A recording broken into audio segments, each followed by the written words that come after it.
Количество пожаров в Башкортостане снижается. По данным Госкомитета Республики по чрезвычайным ситуациям, с начала года их произошло 8800. Это на 4% меньше, чем в прошлом году. Где кроется риск, а также о том, как обезопасить себя и близких, поговорим прямо сейчас в программе «Интервью» в эфире Башкирского спутникового телевидения. Сегодня наш гость Раис Арсланов, заслуженный спасатель России, начальник противопожарной службы Государственного комитета Башкортостана по ЧС. Раис Мазгарович, здравствуйте. Добрый день. Давайте начнем нашу тему с описания, какова ситуация с начала этого года. Как вы можете ее охарактеризовать? Ну, я бы сказал, что на сегодняшний день произошла определенная стабилизация с пожарами в республике. Количество пожаров снизилось на 4%. Это достаточно внушительная цифра, я считаю. И самое главное, что есть показатель на 17% погибших меньше, чем в прошлом году. Также мы считаем хорошим показателем, что меньше погибло детей в этом году. Сейчас на уровне травмирования людей то же самое, но самое главное, что определенные причины, которые были по стабилизации пожаров приняты в республике, они сработали. Какие именно? Я считаю так, что большая работа была проведена как Госкомитетом ПЧС, так и органом местного самоуправления в части организации профилактической работы среди населения. Особенно в тот период, когда у нас стал сложный период коронавирусный, конечно, стало меньше передвижения людей, больше людей находилось на своих местах, я думаю. И мне кажется, что работа по профилактике пожаров через средства массовой информации, также доведенная информация людей через поселковые советы, встречи с депутатами, которые проходились, население, обходы. В том числе я вижу роль всех служб, как Федеральной противопожарной службы, Государственной противопожарной службы республики, которая позволила довести до людей и организовать такими профилактическими мероприятиями, что позволило действительно получить такие более-менее конечные результаты на сегодняшний день. Где чаще всего происходили пожары и что являлось причинами их возникновения огня? Традиционно, но это слово неправильно, может быть, принято будет традиционно, но в любом случае мы наблюдаем, что основные пожары происходят все-таки в сельской местности. Это более 70%. Ежегодно сгорают дома, надворные постройки, погибают люди, но причиной пожаров, конечно, всегда являются три такие, которые бы злободневные, ежедневные, которые мы наблюдаем в течение последних нескольких лет. Это первое, это нарушение правил эксплуатации электробытовых приборов. Чего именно? Обогреватели? Если в холодное время, да, обогреватели, потом электросети, не рассчитанные на те нагрузки, которые электроприборы, которые вы приобрели, и, соответственно, ветхая старая электропроводка. К сожалению, эта проблема осталась и существует во многих сельскохозяйственных домах, жилых домах. Наличие таких грубых правил эксплуатации электросетей, как установка, имеется в виду, установка дополнительных приборов отопления, как, например, электрообогреватели, кустарное изготовление, которое действительно потребляет больше, сети не выдерживают, возникают пожары. То есть много таких электробытовых проблем. Плюс нарушение правил эксплуатации печей. И, конечно, самое основное – это неосторожное обращение с огнем. Давайте по печам отдельно проговорим, раз у нас 70% пожаров как раз происходит в сельской местности, ну и телезрители Башкортостана – это тоже сельские жители. Что именно неправильно происходит? Надо обратить внимание, идет программа газификации сел. Казалось бы, мы проводим работу в части безопасности себя, снимаем печное отопление, но все равно наблюдается рост количества пожаров. Почему? Потому что, во-первых, остались дома и эксплуатируются дома с печным отоплением, где нарушают элементарные правила пожарной безопасности. То есть не очищается от сажи. Как часто нужно это делать? Перед отопительным сезоном обязательно. Если в зависимости от топки, которая идет, надо смотреть всегда его. И потом, кажется, обычные требования – это предтопочный лист. 50 на 70 положить перед этим. Обязательно перед началом отопительного сезона надо проверить все дымоходы. Секунду, вот как раз про дымоход и сажи. Каким образом? Проговорите, пожалуйста, чтобы телезрители знали, что нужно сделать конкретно, как это чистится? Чистится, как сказать, обыкновенно ёршиком. То есть есть специальные ёршики, есть вот металлические, как говорят, вот для сантехники используются, наворачивают ёршик и прочищается его, и сажа собирается. Если этого не сделать, что происходит? Ну, возгорание, если вот в течение длительного времени вы топите и так далее, то это происходит возгорание этой сажи, а переходит огонь на деревянной конструкции или на крышу. И дальше уже уничтожается весь дом огнем. Да, это воспламенение, выход огня через трещины и так далее. Вот это обыкновенное явление. Где еще кроется риск? Риск при эксплуатации печей? Не только где может возникнуть огонь, какую картину видите вы чаще всего, где происходят вот эти ЧС? Ну, в ЧС, который, я еще раз говорю, обратил внимание на ваше, что 70% это жилые дома. То есть мы рассматриваем в жилых домах не только сам дом, но и надворные постройки. Конкретно, если вот мы говорим, что большое количество горят бань.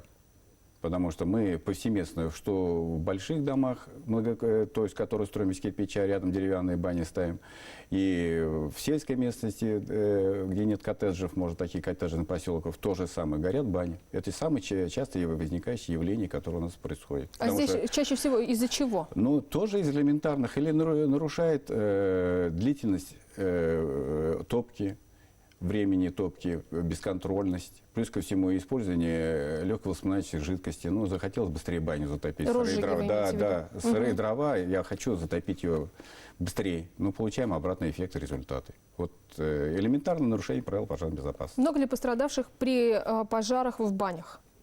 Такой статьи я сейчас сразу не скажу, потому что вопрос неожиданный. Но травмируются и погибают есть люди. Но травмируются тоже определенное количество. Раис Масгарович, если говорить о безопасности себя и своих близких, то какие современные способы противопожарные вы могли бы порекомендовать? И вот я вижу, что вы принесли даже противопожарный извещатель. Да. Ну, конечно, при устройстве особо обращаю внимание вот на 3 вещи, которые я говорил. Причины. Причины я назвал. Но, значит, из этих причин надо сделать выводы. То есть электрооборудование должно быть соответствующее. Прокладка электросетей должны быть специалистами. Все должно быть обезопасено в части того, чтобы не было коротких замыканий, перегрузок и так далее, и так далее. Ну, про печное отопление тоже самое сказал. Надо смотреть за ним и делать. Плюс ко всему, естественно, нормальный социальный образ жизни. Что вот я говорил же вам, что основной причиной возникновения пожаров неосторожное обращение с огнем. Но вот распространенное явление, как курение, она является вот таким причиной возникновения пожара и гибели людей. Нередко в состоянии алкогольного опьянения. Ну, в основном в состоянии алкогольного опьянения, к сожалению. Ну, здесь, казалось бы, простой совет: не курите в постели, да, иначе вы можете уснуть, и если вы еще пьяны, но, тем не менее, люди, видите, чаще всего происходит, ну, то есть категория людей, которые чаще всего попадают в эти ситуации. Какие профилактические меры здесь можно принять? Ой, тяжело сказать, когда человек находится в нетрезвом состоянии, какие-то профилактические меры по отношению к нему принять. Конечно, это контроль за ним.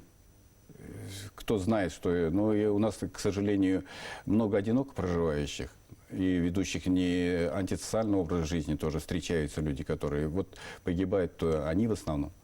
То есть надо смотреть все-таки в корень проблемы. Значит, если есть такие жители, которые рядом с вами живут, не быть равнодушным, проводить вот именно профилактическую работу в части того, чтобы добиться от людей понимания, что ты изгубишь не только себя и свое жилье, но ты еще можешь нанести вред соседям, своим близким людям и так далее, которые вместе совместно проживаете. Раис Масгарович, у нас есть несколько минут. Расскажите, пожалуйста, как работает пожарный извещатель. Давайте расскажем. Да, вот пожарный извещатель, он простой по исполнению.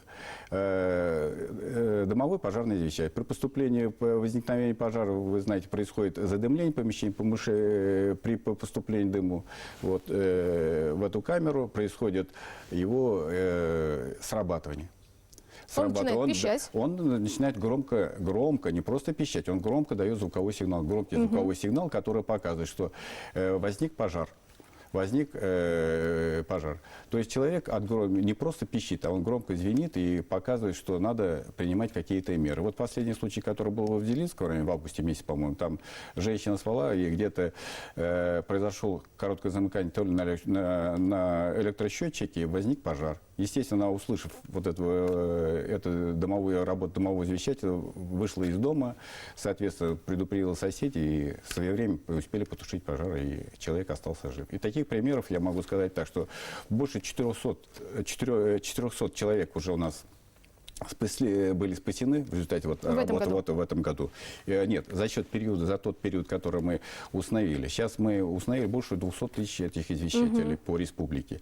И из них 160 детей. Вот я же говорил вам, что идет снижение количества на 17%. Одним из факторов мы считаем это. Вот и руководителем республики, главой республики на оперативном совещании в последний раз обращалось внимание, что наступает осенний период. Обратилось внимание о том, что надо провести орган местного самоуправления и также нами, Госкомитетом, ПЧС и так далее, организовать работу в части профилактических рейдов по посещению домов и в части профилактики пожаров вот от тех вышеуказанных причин, которые я говорил. И я считаю, что это действительно такая работа необходимая, и она и должна быть проведена вот сегодня наступление вот этих холодов. И вот этот извещатель, то же самое, мы будем проверять работоспособность его и в период вот этой проверки.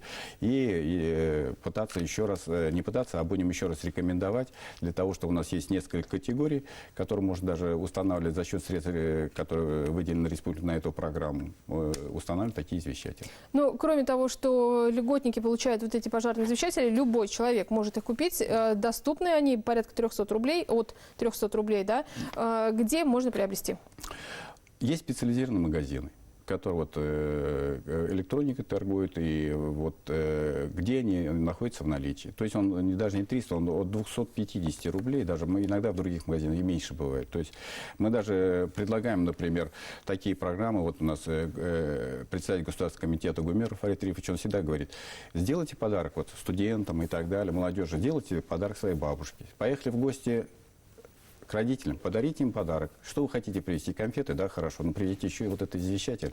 Или вот в женский день, может быть, при бабушке подарите, поставите этот извещатель. То же самое является фактором, потому что мы знаем, что старшие, вот по анализу, который пожара происходит, мы знаем, что одиноко проживающие граждане старше 55 лет, они самые находятся в группе риска.